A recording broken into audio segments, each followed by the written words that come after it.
L'État. D'un côté, on en a besoin pour notre sécurité, pour vivre en paix. De l'autre, on a peur qu'il étouffe notre liberté. C'est ce grand écart, ce paradoxe, qui est vraiment au cœur de toute la philosophie politique. Et c'est justement cette tension qu'on va décortiquer ensemble aujourd'hui. Alors, cette tension, elle nous amène tout droit à la question fondamentale. Une question qui a hanté les philosophes depuis des siècles et qui, soyons honnêtes, nous concerne tous. Au fond, est-ce qu'on a vraiment, fondamentalement, besoin d'être gouverné ? Pour essayer d'y voir plus clair, voilà le plan de match. D'abord, on va se demander, et si on vivait sans État ? Ensuite, on explorera l'idée du pacte entre citoyens. Troisième temps, on se demandera ce qu'est un pouvoir légitime. Et on terminera avec une vision beaucoup plus sombre de l'État, celle du fameux monstre froid. Allez, on attaque notre première partie. Est-ce qu'on pourrait vivre sans État ? C'est une idée radicale, l'hypothèse anarchiste, et pour la penser, les philosophes ont inventé un outil intellectuel super intéressant, le concept d'état de nature. Cette idée d'une vie sans contrainte, Rabel a imaginé de manière assez géniale. Vous connaissez peut-être l'abbaye de Thélème dans Gargantua. Là-bas, il n'y a qu'une seule règle, fais ce que voudras. C'est une utopie, bien sûr. L'idée, c'est que des gens vertueux, bien éduqués, pourraient vivre en parfaite harmonie, sans avoir besoin de loi pour les forcer à bien se comporter, juste guidés par leur sens de l'honneur. C'est beau, non ? Mais est-ce que c'est réaliste ? Alors attention, point très important. Quand on parle de l'état de nature chez des philosophes comme Hobbes ou Rousseau, il ne faut surtout pas imaginer une sorte de préhistoire, un truc qui aurait vraiment existé. Non, pas du tout. C'est une fiction, une expérience de pensée. L'idée, c'est de se dire, ok, imaginons qu'on retire l'État, les lois, la police. Qu'est-ce qui se passe ? C'est un outil pour comprendre à quoi sert l'État en imaginant ce que serait la vie sans lui. Et là, ce tableau résume parfaitement le deal, si on peut dire. D'un côté, l'état de nature. Pour un penseur comme Hobbes, c'est le chaos, la guerre de tous contre tous. On a une liberté totale, naturelle, mais à quel prix ? C'est une liberté qui ne sert à rien parce qu'on vit dans la peur constante. Et de l'autre côté, l'état civil, avec l'ordre, la sécurité. Le marché est clair, on abandonne notre liberté naturelle illimitée mais invivable pour gagner une liberté civile, certes limitée par la loi, mais réelle, garantie et protégée. Ok, donc si l'état de nature est un problème, quelle est la solution ? C'est là qu'intervient une des idées les plus puissantes de la philosophie politique, la naissance de l'autorité, non pas par la force d'un conquérant, mais par un accord volontaire. C'est toute la théorie du pacte, du contrat entre les citoyens. Le concept central, c'est évidemment le contrat social. Alors, qu'est-ce que c'est ? C'est un accord, un pacte. Attention, ce n'est pas un papier qu'on a signé un jour, c'est plutôt un accord implicite. L'idée, c'est que des individus libres et égaux choisissent de s'associer. Ils acceptent de céder une petite partie de leur liberté naturelle à une autorité commune. Et le but du jeu, en échange, cette autorité garantit leur sécurité et protège leurs droits fondamentaux. C'est vraiment l'idée d'un État qui ne repose pas sur la force, mais sur le consentement. Et celui qui a poussé cette logique le plus loin, c'est sans doute Jean-Jacques Rousseau. Regardez, le cheminement est super logique. Étape 1. Les individus décident de s'unir. Ils ne sont plus une somme d'individus. Ils forment un tout, un corps politique. Étape 2. Ce tout, ce corps collectif, c'est le peuple. Et c'est lui, et lui seul, qui est souverain. Le pouvoir lui appartient. Étape 3. Ce peuple souverain exprime ce que Rousseau appelle la volonté générale. Ce n'est pas la somme des volontés de chacun. Non, c'est ce qui est bon pour la communauté dans son ensemble. Et enfin, étape 4. L'État, le gouvernement, eh bien, ce n'est qu'un simple exécutant, un outil au service du peuple, pour mettre en musique cette volonté générale à travers les lois. Et là, on arrive à une formule de Rousseau qui peut sembler complètement paradoxale, mais qui est géniale. L'obéissance à la loi qu'on s'est prescrite est liberté. Comment ça, obéir, c'est être libre ?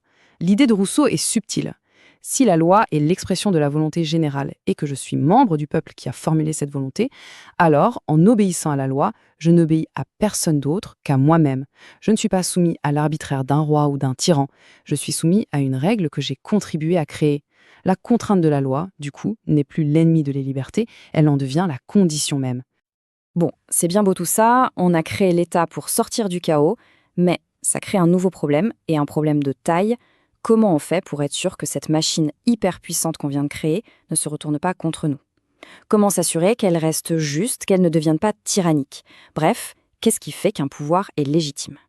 Et pour répondre à ça, il y a une distinction absolument fondamentale à maîtriser, c'est un repère essentiel pour le bac.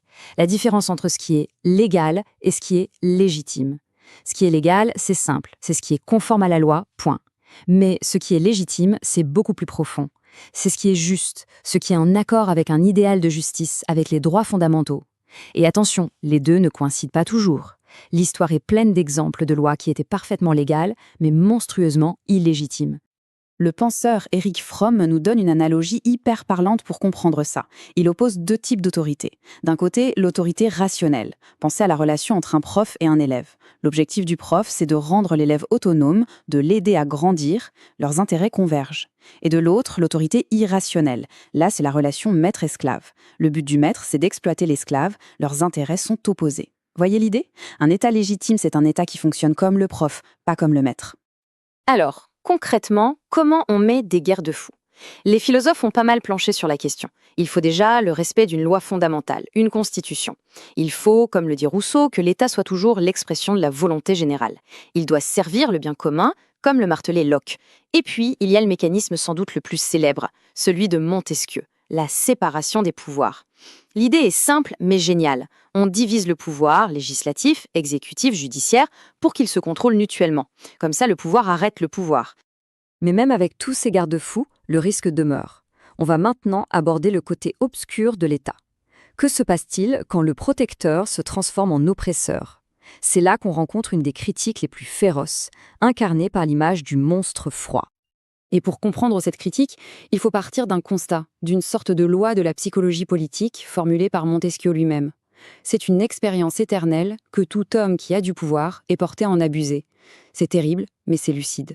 Le pouvoir a tendance à corrompre. Ce n'est pas un accident, c'est presque une règle. Et toute la critique de l'État part de cette méfiance de principe. Et cet abus de pouvoir peut même se trouver une justification théorique, une excuse qui fait froid dans le dos, la raison d'État. C'est une notion qu'on associe souvent à Machiavel. L'idée, c'est quoi ? C'est que l'État, pour se préserver, aurait le droit de faire des choses que la morale et le droit commun interdisent. Tuer, mentir, trahir. Si c'est pour le bien de l'État, alors ça devient acceptable. La fin justifie les moyens. On voit tout de suite le danger d'une telle logique.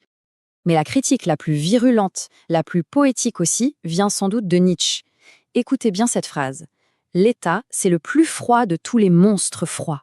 Il ment froidement, et voici le mensonge qui s'échappe de sa bouche. Moi, l'État, je suis le peuple. » Pour Nietzsche, l'État est une imposture. Ce n'est pas le peuple, c'est une machine administrative, impersonnelle, glaciale, qui a volé la parole au peuple et qui ment en prétendant être sa voix. Alors, où est-ce que tout ça nous mène ? On se rend compte que l'État n'est ni un ange gardien, ni un monstre absolu. En fait, il est le lieu d'un dilemme, d'une tension qui ne sera jamais complètement résolue. C'est un arbitrage permanent, un équilibre toujours à trouver entre deux exigences fondamentales, notre besoin de sécurité et notre soif de liberté. Ce tableau résume bien les positions qu'on a croisées.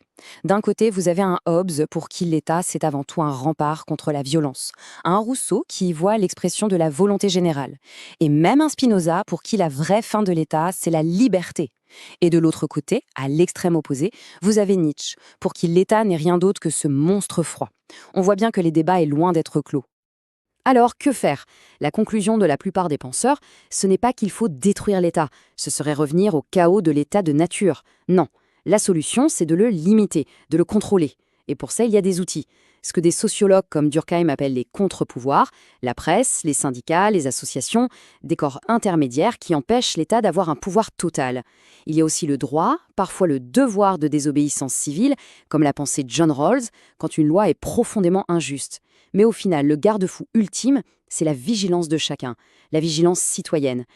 Finalement, on en revient à notre question de départ. L'État, gardien de notre liberté, ou sa plus grande menace ? Vous l'avez compris, il n'y a pas de réponse simple, pas de réponse toute faite. L'État est peut-être les deux à la fois. Il est ce risque permanent et cette nécessité absolue. La réponse, en fait, elle n'est pas dans les livres de philo. Elle se trouve dans notre engagement de citoyen, dans la manière dont, chaque jour, on essaie de faire pencher la balance du bon côté. Voilà, j'espère que cette analyse vous a éclairé.